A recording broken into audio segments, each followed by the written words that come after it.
comme les centres, regroupement patronné par l'excellence Germain Kambinga, il est également du FCC, le fidèle, qui n'a pas déçu. Je vais moi encore, il n'était pas le début. Il est ici avec nous à travers son porte-parole de ce regroupement, le porte-parole qui s'appelle M. Rodrigo Mwamba. Monsieur le bienvenu. Merci Delphin pour votre invitation. Je suis très honoré de passer, je crois pour la deuxième fois, dans ce grand média. Je rappelle que vous êtes le porte-parole de ce regroupement politique, le Centre. Exactement, je suis porte-parole du regroupement politique Le Centre, du président Germain Kambinga. Vous avez au total combien de députés? Est-ce que vous êtes une force aussi au sein de la société? Non, je pense que oui, nous sommes une force politique, parce que je pense que la force politique aujourd'hui se résume par la qualité et la force de vos propositions au débat national et les solutions que vous apportez. Je pense que si c'est ce baromètre-là que nous utilisons, effectivement, évidemment, nous sommes une force politique. Et bien entendu, nous n'avions pas pu atteindre le seuil aux élections législatives de 2018, mais aux élections provinciales, oui, nous avons des députés à l'Assemblée provinciale du Congo central. Voilà, avec vous, nous allons tenter de répondre aux questions très questionnantes de l'actualité politique en RDC. Forum sur la cohésion et l'unité nationale, on va en parler, et aussi nous allons parler de ces sujets importants, désignation de membres de la CENI. Jusqu'aujourd'hui, les confessions religieuses ne semblent pas se mettre d'accord, il y a un blocage selon plusieurs sources, et aussi nous allons parler de les élections, donc l'élection du gouverneur du Congo central. Au sein de votre regroupement, apparemment, les torchons brûlent. C'est comme si le centre n'arrive pas à se mettre d'accord autour d'un candidat. Il y a plusieurs noms qui circulent déjà sur la toile, Yves Kisumbe et les autres, nous allons en parler avec vous. Affaire RAM, ça concerne également le peuple. Mais commençons par cette première question. Je préfère que nous puissions commencer par la désignation de membres de la CENI. Les sujets dominent. Monsieur Rodrigo Mwamba, vous êtes porte-parole, je précise bien, de ce regroupement, le centre. Vous êtes au sein du FCC. Vous avez suivi Mbosso. Il a donné encore les temps aux confessions religieuses, 3 jours de plus. Mais jusqu'à aujourd'hui, il y a le blocage. Les confessions religieuses ne se mettent pas d'accord. Quelle est votre analyse par rapport à cette question? Je pense que mon analyse est plutôt simple, parce que nous avons toujours dit, depuis le début de ce processus, qu'il y avait déjà un couac dans la loi elle-même. La loi ne nous permettait pas d'éviter cette impasse-là. Nous avions proposé, nous, à l'époque, que nous puissions revoir la loi sur l'organisation de la CENI, la loi organique qui porte organisation et fonctionnement de la CENI, pour 2 raisons principales. Premièrement, pour réduire le pouvoir du président de la CENI, pour que ce ne soit pas un roi qui décide de tout à la place de tout le monde, mais pour diluer son pouvoir dans une gestion collégiale où toutes les décisions sont prises de manière concertée et collégiale, et que lui n'aurait en réalité qu'un pouvoir de signature. Deuxièmement, c'est d'éviter qu'à des postes déjà bien précis, que les différentes composantes choisissent en amont qui sera président, qui sera premier vice-président, etc. Mais que toutes les composantes puissent envoyer des délégués à la CENI et qu'il s'y passe une élection interne, un peu au modèle de ce qui se passe à la Cour constitutionnelle, pour justement dégager les différents postes dans le bureau et ceux qui seront à la plénière. Pour nous, c'était de cette façon-là qu'on pouvait annihiler les différentes influences politiques. Parce que c'est de ça qu'il s'agit, les influences politiques. On a beau crier à la dépolitisation de la CENI, mais nous savons que c'est une vérité ou un idéal qui est difficile à atteindre dans le contexte actuel. Mais pour nous, le plus important, c'était de faire un pas, que les élections de 2018 et celles de 2023, qu'il y ait une progression, qu'il y ait une évolution en termes de l'indépendance de la CENI. Mais lorsque nous l'avions dit, nous avions trouvé l'union sacrée qui a fait la sourde oreille. Voilà, nous sommes dans cette impasse. Comment ça? Parce que je suivis le professeur Mbata avec Daniel Mbao. Ils se sont mis vraiment dans l'affaire pour essayer au moins de bien faire les choses. Et il y a eu cette loi organique, selon eux, une loi qui a estimé la nouveauté, une loi qui permet à ce qu'il y ait réellement l'équilibre même au sein de la CENI. Non, ce n'est pas vrai. Écoutez, cette loi-là, c'est d'abord une loi qui venait de l'actuel ministre des Affaires étrangères, son Excellence Lutundula, et elle a été, c'est pas cette loi-là, c'est pas la même loi qui a été votée. Il y a eu beaucoup d'aménagements, et notamment sur la constitution du bureau, ce n'était pas cela qui était prévu dans la loi, dans la version originelle ou originale. Pas du tout. Il y a eu des aménagements parce que... la loi Lutundula a été vidée de tout son sens. De toute sa substance.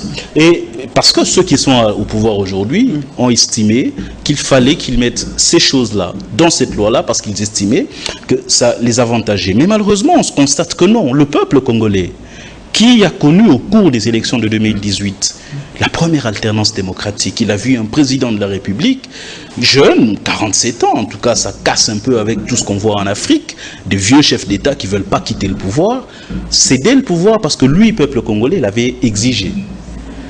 Et on a vu ce président-là quitter le palais de la nation, aller dans sa ferme, un nouveau chef de l'État issu de l'opposition, prendre le pouvoir, Félix Tshisekedi, et de surcroît, il casse l'alliance qu'ils avaient fait avec l'ancien chef de l'État, et personne n'est mort. Tout le monde, la vie continue. Les Congolais ont compris que c'est eux qui ont le pouvoir. Et tout ce que les Congolais demandent aujourd'hui, c'est que tous les 5 ans, qu'on leur remette à eux ce pouvoir-là. Il ne faudrait pas qu'un camp politique considère que c'est son pouvoir, qu'ils sont prêts à défendre ce pouvoir-là à n'importe quel prix. Qu'est-ce que vous reprochez à la nouvelle loi organisant la CENI, selon Mbata, selon Daniel Mbao et selon plusieurs sources, plusieurs députés que j'ai reçus ici? Cette loi quand même permet qu'il y ait l'équilibre même dans les bureaux. Qu'est-ce qui vous énerve, vous, le FCC? Je prends l'exemple de votre regroupement, les centres. Qu'est-ce que ça veut dire équilibre? Équilibre veut simplement dire qu'il y a des membres de la majorité, de l'opposition et... Contrairement à la législature passée. Excusez-moi, mais la CEI avait mis tout le monde. Ça, c'est la première version de la CENI. En 2006. Il y avait tout le monde. On est même allé, chaque belligérant avec sa boutique avait un représentant au sein de la CENI. Tout le monde était là. Mais on a contesté. En 2011, on a essayé de mettre de côté la société civile, mais il y avait l'opposition et la majorité. On peut dire que c'était équilibré. En 2018, l'opposition, la majorité, la société civile est revenue. Nous avons exactement les mêmes critiques. Mais nous avons essayé toutes les sauces. Est-ce qu'il ne fallait pas changer? Est-ce qu'il ne fallait pas évoluer? Cette loi-là, c'est une vieille loi qui n'apportera pas les solutions. Mais nous disons, ok, c'est la majorité, même si elle est mécanique, obtenue comme elle a été obtenue. Bon, ils disent qu'ils ne peuvent plus reculer, d'accord. Mais nous pensons que le plus important, c'est que le pays, en tout cas, les bases de notre démocratie soient sauvegardées. Il ne faudrait pas mettre un frein à l'évolution de notre processus démocratique. Donc, il nous faut, dans toute la classe politique, dans tous les acteurs qui sont concernés pour les élections de 2023, un minimum de consensus sur les règles du jeu avant que nous... On vous reproche, vous les centres, avec l'excellence Germain Kambinga, de souffrir de la vraie démocratie. Parce que dans la démocratie, c'est aussi la voix de la majorité. Donc, il y avait plusieurs députés. Ces députés ont préféré à ce que cette loi passe. Vous êtes contre cette démocratie ou soit vous devez vous plier pour que le pays avance? Voilà là où c'est subtil, leur remarque. C'est quoi la vraie démocratie? Oui, c'est la loi de la majorité, mais avec le respect du droit de la minorité. La majorité ne peut pas imposer sa volonté au détriment du droit de la minorité. Ça veut dire que les droits que nous, minorités, les droits que nous revendiquons, doivent être respectés par cette majorité-là. Elle ne doit pas considérer que puisqu'elle est majorité, elle peut faire de l'arbitraire pour s'inféoder la CENI pour qu'aux élections, ils soient favorisés. Nous, ce qu'on veut, même si jamais, par miracle, on perd les élections en 2023, mais nous voulons les perdre parce que le peuple l'aura décidé. Pas parce qu'un camp politique aura pris en otage le vote du peuple. Voilà la base de tout notre raisonnement. Si c'est ce que vous pensez, vous avez des doutes que le pouvoir en place a la même mise sur cette machine de la CENI. On peut donner à chaud les raisons qui dit même l'élection de candidat président de la CENI, si confessions religieuses ont subi une influence des politiques, où Tembi parle des 85 000 $ qui a circulé, Cholet parle des audios de menaces. Vous, le centre, pensez-vous que il y a déjà de mauvaises pratiques qui va permettre qu'il y ait les contestations en 2023 si les élections... Moi, je crois que ce bras de fer qu'il y a entre les confessions religieuses, parce qu'il n'y a pas l'abbé Cholet qui a parlé au nom du groupe des deux, mais il y a aussi le groupe de 6 qui accuse le groupe des deux d'être à la solde de la Mouka.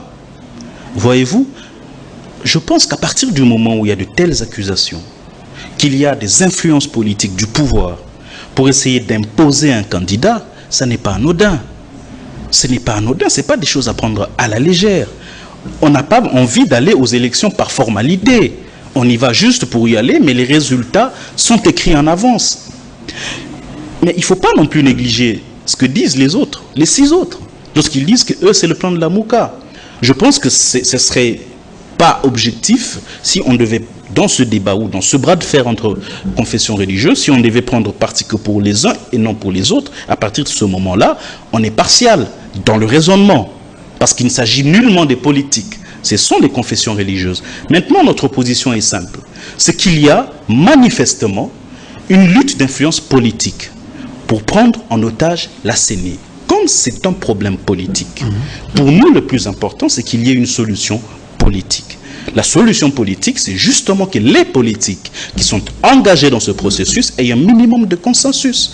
Parce que si les politiques, eux, ne s'entendent pas, eh bien, tout le reste du processus est voué au chaos, aux contestations. Nous n'aurons pas évolué en 2023 par rapport à 2018. Est-ce là les centres ne se donnent pas le pouvoir de devenir le prophète de malheur de la nation? Si vous pensez que les politiques, si ils ne s'entendent pas, il y aura du feu?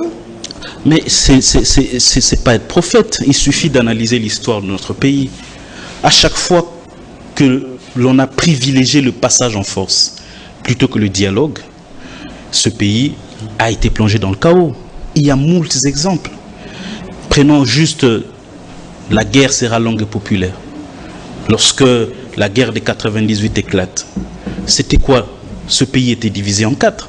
Il y a eu 9 armées étrangères sur notre sol. Mais lorsqu'on a privilégié les dialogues, on est allé à Sun City. La base de l'organisation de la nation que nous avons aujourd'hui vient de Sun City. Et à chaque fois que nous sommes allés au dialogue, il y a eu un dénouement. Il n'y a pas eu aggravation, mais un dénouement. Mais à chaque fois qu'un pouvoir a voulu imposer par la force son point de vue, peu importe s'il était majoritaire dans les institutions, eh bien le pays a été plongé dans le chaos. Et il y a moult exemples. Prenons la crise de 2016, avec les cartons jaunes, les cartons rouges lancés par l'UDPS. Prenons les marches de 2017 avec le discours de Monseigneur, le cardinal Monsengo à l'époque, qui a traité des gens de médiocres ici. Nous savons ce qui s'est passé dans les rues de Kinshasa. Voyez-vous? Donc je pense que... Et les Congolais vivaient dans une prison à ciel ouvert. Vous pensez que les Congolais, ils ont besoin de revivre ça? Les Congolais, ils n'en ont pas besoin. Ce que moi je dis, c'est que les élections, ça doit être un moment où tout le pouvoir, sans aucune réserve, est remis entre les mains des Congolais. Et que c'est eux, à eux seuls, qu'il va incomber de décider qui sera dirigeant demain. Pour arriver à ça, comme nous tous, nous sommes compétiteurs, nous devons tous nous entendre sur les règles du jeu. C'est tout ce que nous demandons. Mais ça nous permettra de décanter cette crise avec les confessions religieuses. Monsieur Rodrigue Mwamba, je rappelle que vous êtes porte-parole de ce regroupement politique. Les centres, un regroupement dirigé par l'excellence Germain Kambinga, vous êtes également du FCC. Vous n'avez pas eu la tentation d'aller de l'autre côté? Bon, à ce que je sache, on a fait un choix. Nous avons fait le choix de rester dans le FCC parce que nous avons fait un diagnostic. C'est que les Congolais, ils ne sont pas dupes. Ils ont vu toute cette fourberie, toute cette course à l'opportunisme que certains qui étaient au FCC ont couru à l'Union sacrée par opportunisme. Mais les Congolais, il n'est pas dupe, il voit. Et il comprend ce qu'il y a. Et les Congolais, au moment venu, il sanctionnera qui veut. Mais le plus important pour nous, c'est que les Congolais voient qu'il y a quand même une lisibilité dans la pratique de la politique chez certains et pas chez les autres. Il y a une colonne vertébrale qu'ils défendent. Ils défendent des idées et non pas leur ventre. Germain Kambinga, fidèle à Joseph Kabila, qu'est-ce que Joseph Kabila a à faire pour rester fidèle à lui? Je crois que non. Ça fait quand même un bon nombre d'années que je côtoie Germain Kambinga.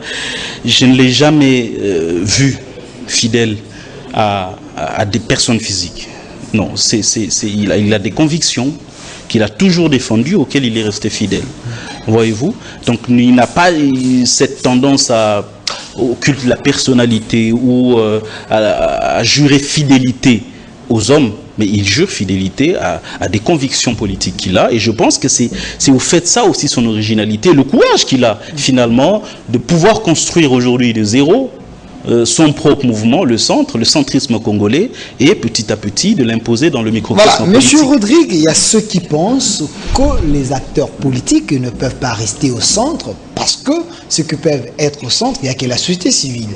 Vous êtes un regroupement politique, comment vous pouvez rester au centre? Une question, Mbosso devant un dilemme, oui ou pas, parce que selon les confessions, les deux autres confessions religieuses, le PV devait être signé par le président de la SENCO et le vice dans ECC, mais ils n'ont pas signé. Alors, comment les parlements peuvent le départager? Vous avez proposé à son temps forum sur la cohésion et l'unité nationale. Comment pensez-vous aborder cette question si Mbosso il est aussi bloqué? D'abord, est-ce que c'est son rôle de départager les confessions religieuses? Non. Aucune disposition légale ne remet ça entre les mains du président de l'Assemblée nationale. Il n'y en a pas.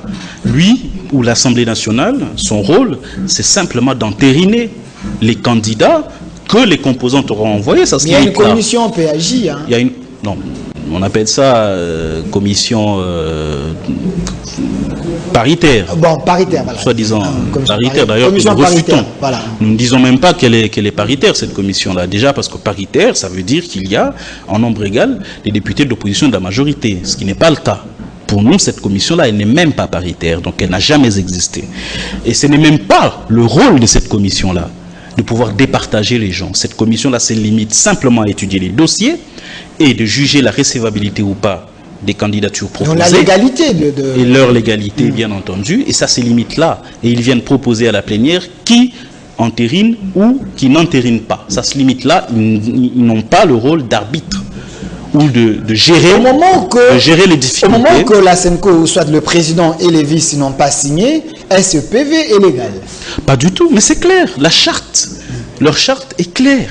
Ceux qui engagent les confessions religieuses devant les tiers, c'est le présidium, c'est-à-dire le président, ici en l'occurrence l'Église catholique, ou le vice-président, en l'occurrence c'est l'Église du Christ au Congo. Voilà, ce sont les deux qui sont habilités à pouvoir engager les confessions religieuses devant les tiers, y compris devant l'Assemblée nationale. Mais au moment que la majorité a voté, pour vous, la majorité ne peut pas faire leur PV au nom de la majorité. À partir de, je pense qu'il faut que ce soit clair. Moi, les explications ont été longuement données par l'abbé Chollet, je crois que tout le monde le sait. On sait tous que le groupe des 6, même s'il se réclame d'être une majorité, mais nous savons tous qu'ils sont aussi sortis de la charte. Vous avez beau être une majorité, mais lorsque vous sortez de la loi ou de la légalité, votre majorité ne vaut rien. Il faut rester dans la légalité, dans l'esprit et la lettre de la charte pour que vos actions puissent être opposables à tous. À partir du moment où c'est entre vous, vous décidez d'aller d'abord dans un endroit qui n'est pas le siège des confessions religieuses, vous ne faites même pas d'élection, vous faites un plébiscite à un candidat, vous signez votre PV, sans en informer le présidium, etc., je pense qu'à partir de ce moment-là, vous sortez de votre propre charte. Là, ils sont eux-mêmes pris dans leur propre piège, le groupe de 6. Ils ont beau clamer qu'ils sont majoritaires, mais ils sont hors la loi. Ça, c'est un fait. Mais maintenant, pour nous, nous disons... Pour vous, le centre? Pour nous, le centre. Parce que devant l'impasse, comme ça... Pour nous, le centre. Nous pensons que c'est simple. Le président de la République, lorsqu'il prêtait serment le 24 janvier 2019, avait annoncé un forum pour la réconciliation et la paix et l'unité et la cohésion nationale. Nous, le 12 juillet dernier, Germain Kombinga, président du centre, a fait un appel au président de la République principalement pour lui dire le Congo est trop divisé. Quand vous regardez tous les problèmes majeurs que nous avons, quelque part, c'est parce qu'il y a une division des Congolais. Prenez les problèmes de l'insécurité. C'est vrai que nous avons les ADF qui sont des terroristes, qui attaquent, etc. Mais regardez que le nœud du problème, c'est aussi les conflits intercommunautaires. Telle communauté qui fait la guerre à telle autre, etc. Regardez le fonctionnement de la justice. Ça ne met pas ensemble les Congolais.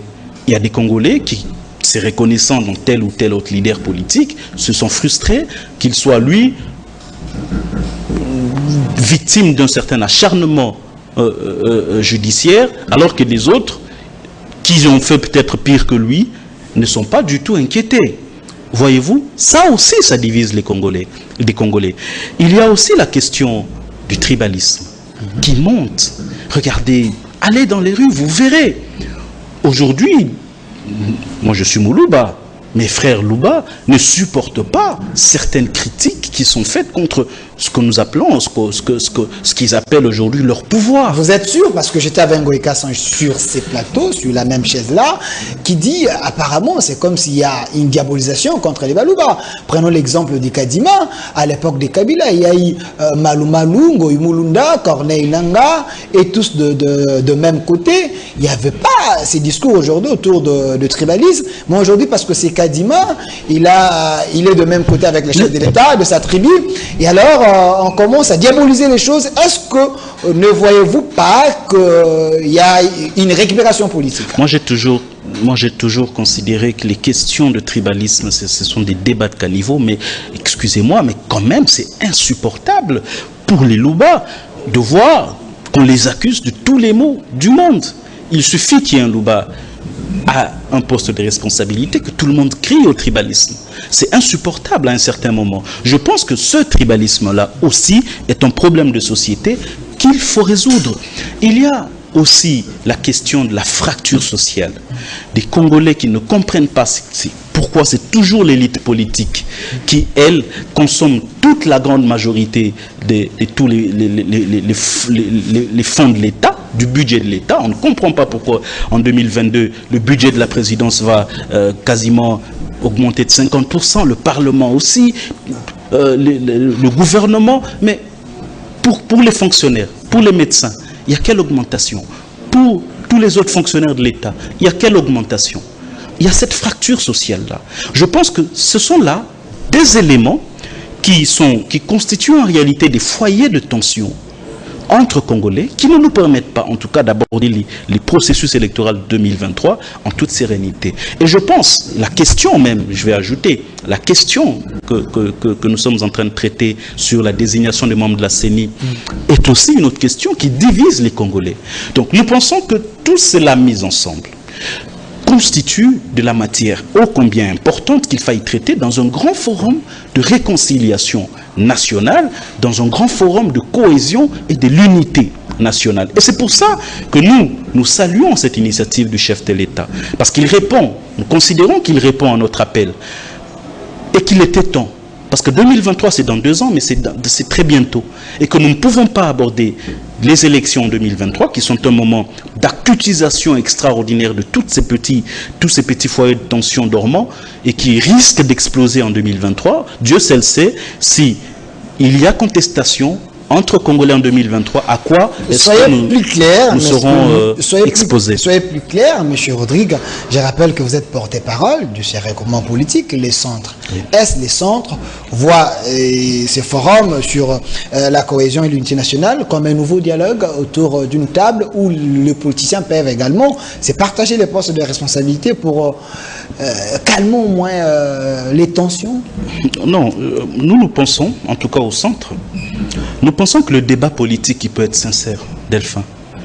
Lorsqu'il y a un problème et que j'ai une solution, je peux la proposer sincèrement.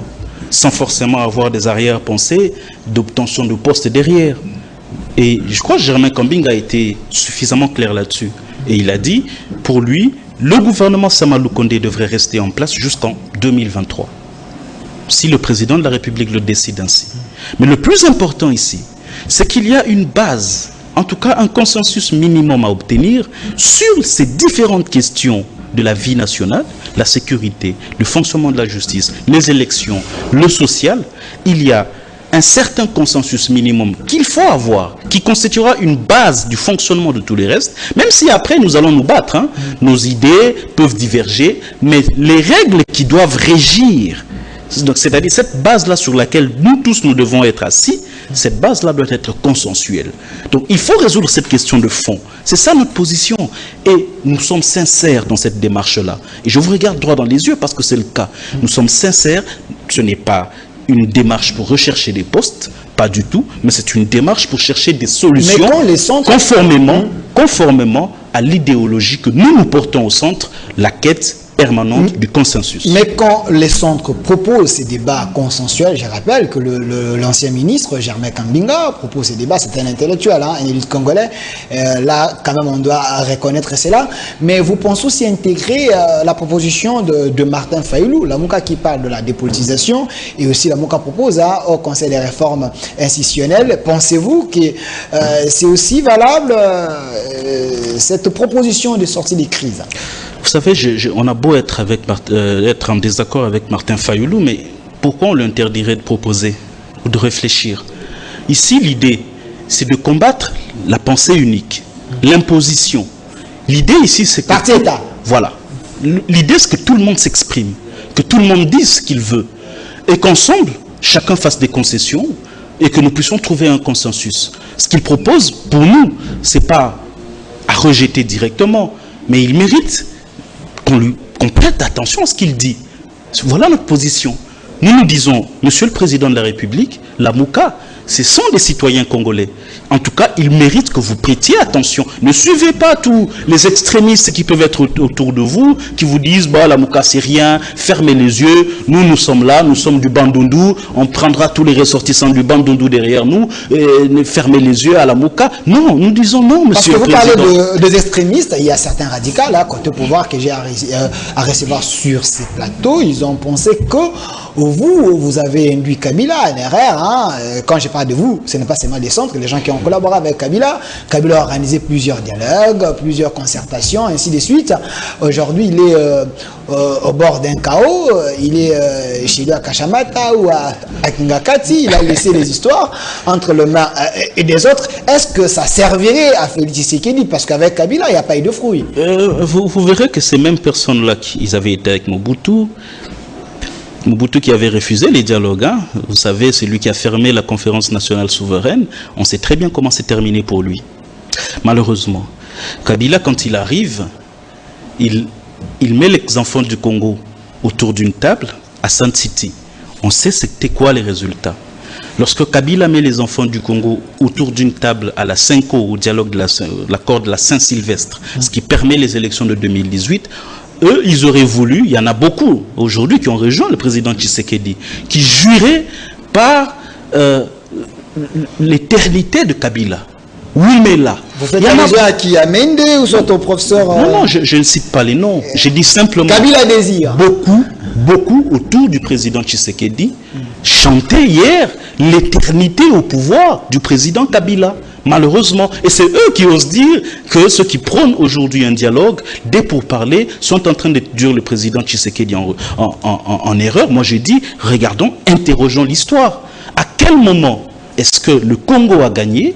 C'est uniquement lorsque ces enfants, devant un conflit, ont trouvé une solution consensuelle. À partir du moment où il y a une imposition, ce que j'étais en train de dire ici, l'imposition d'une pensée unique à la sauce union sacrée, où ils pensent que ce qu'ils pensent, puisqu'ils sont une majorité, vaut parole divine et que vous n'avez qu'à vous taire, on passe nos chemins, on fait fi de toutes les frustrations du peuple, on fait fi de tout ce que le peuple, cette majorité silencieuse du peuple, celle qui n'est pas dans les partis politiques, celle qui ne sort pas pour casser le Parlement, ces gens-là qui sont chez eux à la maison, qui nous suivent, qui observent et qui sont suffisamment intelligents pour comprendre qui a raison et qui a tort, ces gens-là, eux, ils ont un avis, et cet avis-là ne peut s'exprimer, ou le président de la République doit considérer cet avis-là, de ces gens-là qui ne parlent pas. Merci. Et nous faisons le devoir de parler à leur place. Donc, l'excellence Germain Kambinga pense que ce n'est pas encore tard si le chef de l'État peut initier cette réforme. Ce forum. Ce forum plutôt, forum sur la cohésion et l'unité nationale, vous pouvez quand même sauver ce qui reste. Parlons-en aussi, vous, les centres Congo central, dans l'Assemblée provinciale, vous êtes une deuxième force, il y a des noms qui circulent, vous ne semblez pas vous mettre d'accord sur un candidat par rapport aux élections, il y a les noms de Yves Kisombe qui circulent. Yves Kisombe, à votre bénédiction, vous êtes porte-parole de ces regroupements. Oui, Yves Kisombe, il est membre du centre, il nous a rejoint, il a rejoint cette dynamique de construction du centrisme congolais, et il a, comme tout Congolais, il est tout à fait légitime d'exprimer des ambitions, il les a exprimées pour être candidat gouverneur du Congo central. Mais il se trouve que le centre est aussi la deuxième force politique du Congo central. Et donc nous avons une responsabilité majeure dans l'élection du prochain gouverneur. Mais cette responsabilité ne se limite pas qu'à l'élection du prochain gouverneur, mais aussi c'est sur le bien-être des populations du Congo central, tous les Né-Congo et toute la population qu'il y a au Congo central. Et donc, devant cette conscience de la responsabilité qui nous incombe, le président Germain Kambinga n'a pas voulu se comporter en roi pour imposer une candidature. D'abord, il y a des candidats qui contactent nos députés de manière individuelle. Il fallait d'abord rappeler tout le monde à l'ordre pour leur dire, écoutez, attention, nous sommes un groupe. Et lorsque nous sommes un groupe, certes, on n'impose pas, parce que le mandat impératif est nul, mais on discute. C'est après discussion que nous levons une option, et cette option-là est opposable à tous. C'est pourquoi il n'a pas non plus voulu imposer la candidature d'Yves Kisombe, mais il a voulu qu'il y ait des discussions inclusives, c'est-à-dire avec les députés, mais aussi tous les membres de la conférence des présidents du centre, pour qu'on dégage un consensus autour d'un nom, et que ce soit ce nom-là qui soit porté comme candidat du centre à l'élection de gouverneur. Est-ce devant tous les problèmes que le Congo central est en train de subir aujourd'hui, pensez-vous que Yves Kisombe, il est suffisamment mûr pour résoudre le problème de cette province? Yves Kisombe, c'est près de 20 ans de carrière politique. Yves Kisombe, c'est aussi des très grandes responsabilités dans ce pays. Je pense qu'il a le background nécessaire du point de vue intellectuel, mais aussi du point de vue de l'expérience. Et ensuite, il a encore beaucoup de vigueur, de jeunesse, parce que moi j'ai l'occasion parfois de le rencontrer, et je sens que c'est encore un esprit très vif. Donc je pense qu'il a toutes les qualités, mais aussi toutes les possibilités ou les qualifications qu'il faut pour pouvoir aborder ce poste-là. Ça, on ne peut pas le lui refuser. Mais maintenant, ce que nous disons au centre, c'est qu'il y a en face des députés qui sont des humains. Ce ne sont pas des machines. Ils réfléchissent, ils ont des relations, etc. Et il est important que nous puissions discuter et non pas imposer pour pouvoir avoir un candidat commun que nous présenterons aux élections. Merci. Nous prenons d'abord une pub, comme ça nous allons rentrer pour chuter avec vous avec l'affaire RAM. Juste des questions par rapport à cette question, parce que le centre aussi penche aussi du côté de la population pour les sociales. Exactement. Prenons cette pub, comme ça nous allons revenir. Voilà, on m'a dit qu'il y a un peu de petits problèmes techniques. Au moment voulu, on va nous balancer la pub. Évoluons. Affaire RAM pose problème. Il y a le ministre de Petenti qui a été invité au Parlement. Il y a ceux qui pensent qu'il est protégé par le pouvoir en place. Vous, les centres, pensez-vous que affaire RAM, c'est pour l'intérêt de la population? Je pense qu'il y a une notion, beaucoup de gens l'ont dit, on ne peut pas décider ou gouverner le peuple contre sa volonté. Vous sortirez dans la rue, chaque Congolais que vous interrogerez sur la question du RAM, personne n'est d'accord. Aucun Congolais n'est d'accord qu'on continue avec cette affaire-là, surtout qu'il n'y a aucun contour légal autour de l'affaire RAM. Elle ne repose sur rien, légalement. Ça, c'est la première chose. Mais il y a aussi un flou énorme autour de de la perception et de l'utilisation de cet argent-là. C'est combien exactement? Combien de gens, c'est logé où et à quoi ça sert? À partir du moment, vous savez, c'est à partir du moment où les gens ont commencé à s'interroger, des jeunes ont commencé à s'organiser pour sortir dans la rue, que l'on a vu quelques Wi-Fi être installés dans 2-3 sites universitaires. Mais excusez-moi, allez les utiliser, ils sont inutilisables. 26 des millions de dollars pour du Wi-Fi dans 3 sites. Merci. Excusez-moi, mais c'est... Je reviens vers vous, prenons d'abord la pub, comme ça il nous reste 2 minutes, nous allons chuter avec vous.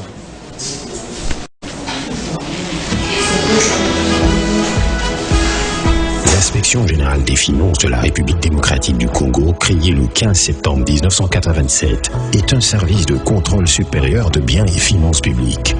Elle est placée sous l'autorité directe du président de la République, chef de l'État.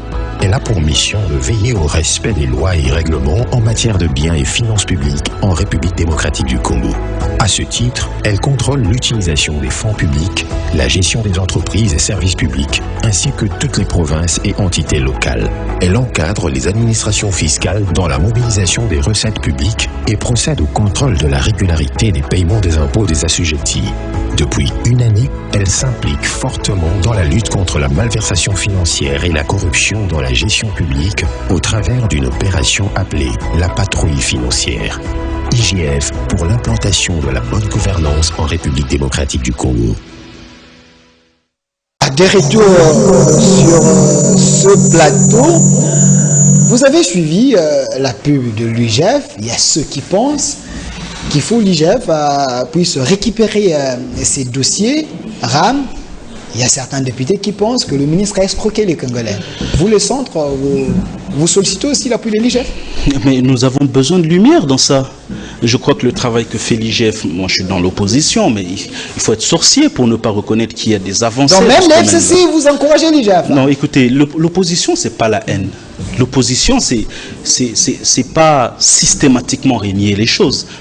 On a beaucoup à reprocher à l'IGF, hein, c'est notre conviction. Okay. Mais il y a aussi des choses qu'il faut reconnaître, tout simplement, qu'il y a quand même un certain nombre d'avancées. Aujourd'hui, beaucoup de ministres, moi je ne dis pas que je côtoie des ministres, mais je côtoie au moins leurs collaborateurs. Et, certainement, il y a des gens qui ont peur aujourd'hui de détourner, en tout cas de mettre la main dans la caisse de l'État. Et ça, il faut le mettre sous le compte de l'IGF. Et si l'IGF se penchait sur ce dossier-là, excusez-moi, je pense que ça fera le plus grand bien aux Congolais, parce que nous avons besoin de connaître la vérité sur ce qui se passe dans les fonds qui sont collectés à travers l'affaire RAM. Merci. 30 secondes, regardez la caméra. Le mot de la fin, c'est quoi au peuple congolais, aux acteurs politiques? Parce que vous, le centre, vous voulez la paix. Merci de nous donner cette occasion. Au peuple congolais, nous disons ceci, c'est que ce qui est en jeu, c'est l'avenir de notre démocratie. Lorsque le peuple a voté pour Félix Tshisekedi en 2018, c'était pour que les choses évoluent. Peut-être qu'il n'a pas une baguette magique pour tout changer, mais il faut que les choses évoluent, notamment dans l'organisation des élections, notamment sur la question de la transparence. Il ne faudrait pas que les critiques que nous avons faites à Nanga hier sur les élections de 2018, que les mêmes critiques reviennent en 2023.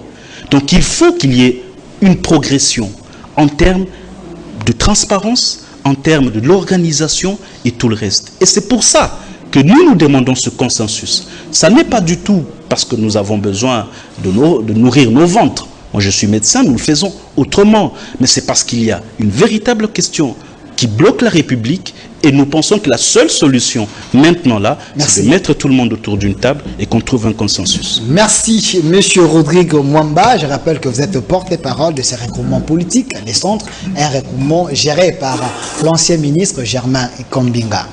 Merci d'avoir répondu à notre invitation. À vous aussi également, restez fidèles à nos programmes. Avec lui, on a parlé de désignation de membres de la CENI. Également, on a parlé de forum sur la cohésion et l'unité nationale et la problématique des élections au Congo central. Est-ce qu'Yves Kisombe et les candidats qui remplissent tous les critères